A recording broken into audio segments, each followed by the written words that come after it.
Friends Angita लाइफस्टाइलर अन्य eighty भिडिओলৈ আপোনালোকক পুনৰবাৰ স্বাগতম জনাইছো কি খবৰ আপোনালোকৰ আশা কৰো আপোনালোক সকলোৱে ভালে আছে আজি মই এটি টেস্টি ৰেচিপি ভিডিও লৈ আহিছো আজিৰ ৰেচিপিটো হল কঁঠালৰ সবজি আশা কৰো আপোনালোকে চাই ভাল পাব বলক তেনেহলে দেৰি নকৰি ভিডিওটো আৰম্ভ কৰো আপোনালোকে ভিডিওটো স্কিপ নকৰাকে সম্পূৰ্ণ চাই যাই থাকিব বলক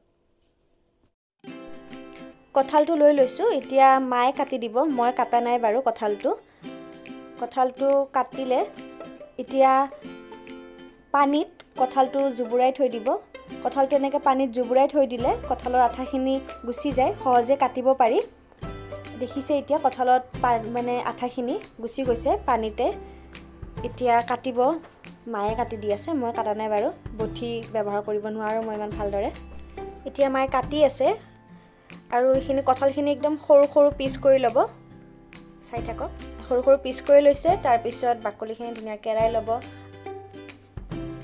আৰু মাজৰ অংশখিনি কাটি দিব আৰু বাকলিটো এনেকৈ চেলাই ল'ব আপোনালোকে চাই লওক যোনে কাটিব নাজানে সবেতো জানে যোনে নাজানে এনেকৈ কাটিব পাৰে ধুনীয়াকৈ বাকলিখিনি এৰাই লৈছে আৰু মাজৰ অংশখিনি কাটি দিছে এনেকৈ সৰু সৰু পিচ কৰি ল'ম তাৰ পিছত ধুই ল'ম আৰু যদি আঠা লাগে আপোনালোকে মিঠাতেল লগাই ল'ব হাতত কঁঠালটো কাটি ললো তাৰ পিছত দুইবাৰ ধুই লৈছো এতিয়া কুকাৰত দিম কুকাৰত দি কেনে দুটা সিটি মাৰি দিম আপোনালোকে কেৰাহীটো বইল কৰি ল'ব পাৰে যেনেকৈ সুবিধা হয় কুকাৰত দি ললো ইয়াতে অলপমান নিমখ দি লম তেতিয়া জলদি সিজি যাব ভালকৈ বইল হ'ব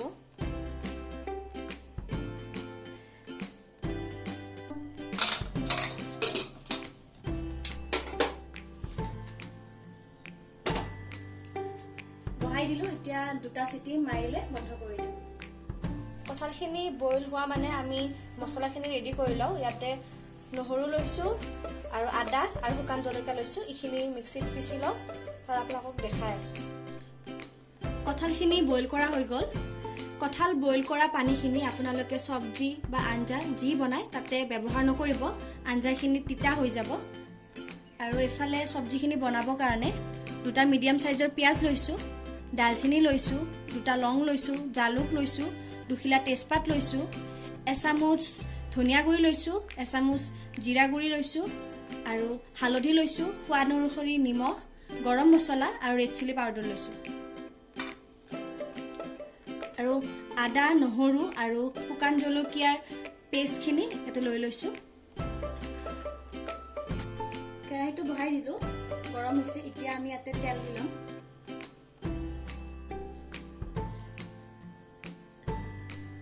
তেলটো গৰম হৈ গৈছে ইয়াতে আমি জিৰা দি লৈছো তাৰ পিছত শুকান জলকীয়া দিম আৰু দুখিলা তেজপাত দিলাম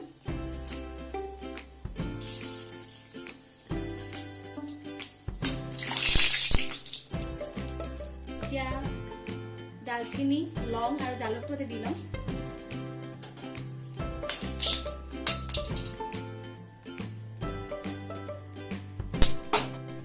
দালচিনি শুকান জলকীয়া তেজপাত জিৰা এইখিনি ফ্ৰাই কৰা হৈ গ'ল এতিয়া আমি পিয়াজখিনি দি লম এইখিনি ফ্ৰাই কৰি লম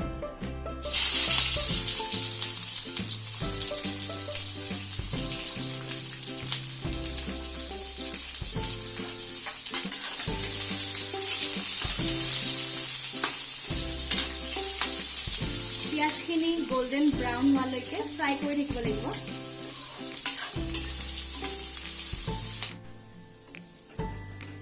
এইখিনি গোল্ডেন ব্ৰাউন হোৱালৈকে আমি কঁঠালখিনি অলপ ফ্ৰাই কৰি ল'ম কাষত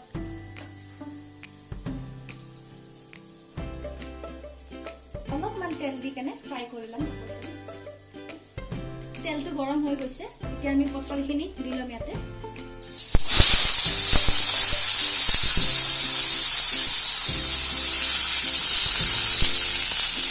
বেছি ভাজিব নালাগে অলপ ভাজিলে হ'ব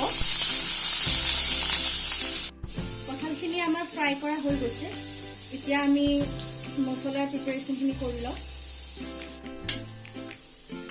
এতিয়া আমি গুড়ি মছলাখিনি দি ল'ম ধনিয়া গুড়ি দি লৈছো জিৰা গুড়ি হালধি গুড়িখিনি দি লৈছোঁ। গৰম মছলাখিনি এতিয়া নিদিওঁ, অলপমান দেৰিকৈ দিম। শুকান জলকীয়া গুড়িখিনি দি লৈছোঁ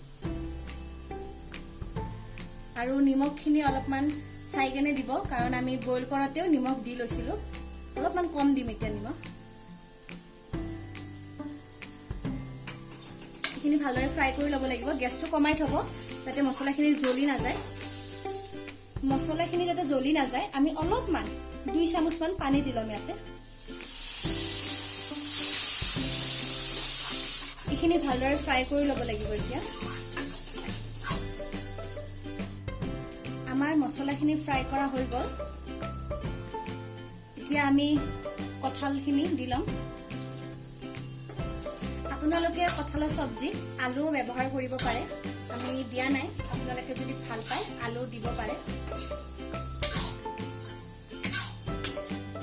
এতিয়া আমি অলপ সময় ভাজি কেনে তাৰপিছত গৰম মছলাখিনি দি ল'ম। অলপ সময় ভাজি ল'ব লাগিব।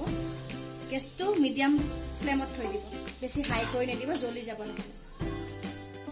কঁঠালখিনি আমাৰ অলপ ফ্ৰাই কৰা হৈ গ'ল। এতিয়া আমি অলপমান, বেছি নহয়, একদম অলপ কুহুমীয়া পানী দি ল'ম সিজিবৰ কাৰণে। অলপ মছলাখিনিৰ লগত কঁঠালখিনি যেতিয়া মিক্স খাই যাব অলপমান দিব পানী।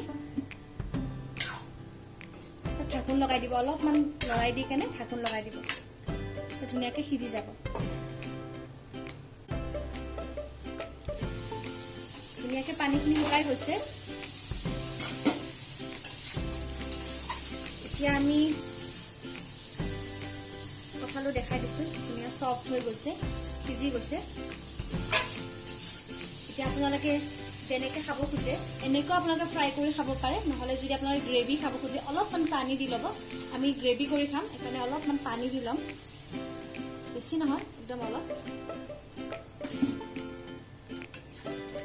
এতিয়া লৰাই দি উতল অহাৰ পিছত, এক উতল অহাৰ পিছত আমি গৰম মছলাখিনি দি ল'ম। আমাৰ আঞ্জাখিনি উতলিব ধৰিছে। ইয়াতে অলপমান, বেছি নিদিওঁ, একদম অলপ গৰম মছলা দি ল'ম। ভালদৰে লৰাই লৈ কেনে আপোনালোকে যিমান ৰাখিব খোজে পানীখিনি, মানে জোল যিমান কৰিব খোজে এনেকৈ কৰিলে হ'ল। মই ইয়াতকৈ আৰু অলপমান কমাম, সেইকাৰণে অলপ উতলিব দিছোঁ। আমাৰ কঁঠালৰ চব্জিখিনি ৰেডি হৈ গ'ল। ইয়াতে আপোনালোকে ইচ্ছা কৰিলে ধনিয়া পাত দিব পাৰে। এতিয়া গেছটো বন্ধ কৰি লওঁ আৰু ওলাই কেনে আপোনালোকক দেখাই আছোঁ। কঁঠালৰ চব্জি বনোৱা হৈ গ'ল। ইয়াতে মই ধনিয়া পাত দি লৈছোঁ। আপোনালোকে যদি ধনিয়া পাত খাই ভাল নাপায় ব্যৱহাৰ নকৰিলেও হ'ব।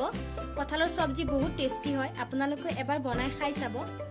আৰু যদি ভিডিঅ'টো চাই ভাল পালে তেনেহ'লে লাইক, কমেণ্ট, শ্বেয়াৰ কৰি দিব। লগতে প্লিজ ছাবস্ক্ৰাইবটো কৰি যাব। আজি ভিডিঅ'টো এইখিনিতে সামৰণি মাৰিছোঁ। নেক্সট ভিডিঅ'ত পুনৰ লগ পাম। ধন্যবাদ।